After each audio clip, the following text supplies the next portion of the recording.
Hi, welcome everyone. This is Eric Rodabois from EPGD Attorneys at Law, EPGD Business Law, and today we're going to do a video about trademarks. This comes at a request of one of our clients, and this is a true story.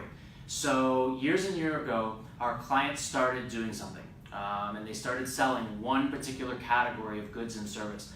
Now, the Trademark Office has 45 different ones, and there's actually a treaty, it's an international treaty with many countries, which makes it really easy. So no matter if you're doing it in Russian or some other language, Spanish, English, French, Italian, in those countries, if you're in category, let's just say 35, it's always the same.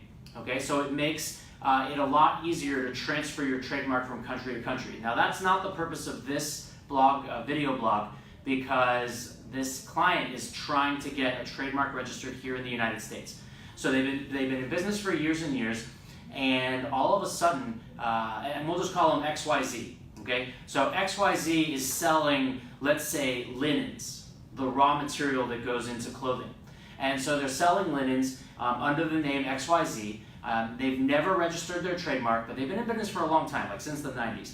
And they come to realize that another business in another state, this other business happens to be in South Carolina, we're here in Florida, and so the business in South Carolina has the same name, XYZ, all right? And they are selling something different. I would say actually something completely different. They're selling interior design services. They're interior decorators, okay? Now, that other company has been around for also a really long time.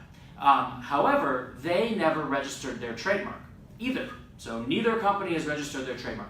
So my company comes to me and he goes, listen, the way that we found out about this was the most classic way. A client of ours accidentally sent payment to the other company. And we were just, innocently following up, like, hey client, can you let us know about this payment that you owe us? And the client said, what do you mean? We sent it and you cashed the check. And so they dug into it, and it turns out it is a true likelihood of confusion. So that is the legal term that we use when two different marks are being compared against each other. So, for example, if you have John's Hardware and another company is John Smith Hardware, it's a question. Would customers of company A accidentally be confused with customers of company B? And again, this confusion in the actual marketplace where you have a client that says, listen, I went to the wrong guy, this is actual evidence. I mean, this is proof. This is as good as it gets. So a lot of times, for example, like in this market in Miami, you'll have a whole lot of plumbers, for example, who all have very similar sounding names. And the plumbers will actually be going to poach each other's clients. And so, of course, if somebody calls and says, Joe's Plumbing, but they mean to be calling John's Plumbing, it's not like Joe's Plumbing is going to correct them. John's Plumbing is going to Joe's Plumbing is happily going to take their business. So my client comes and he says, listen, what can we do? And I said, well, neither of you have registered with the USPTO, the Federal Trademark Office.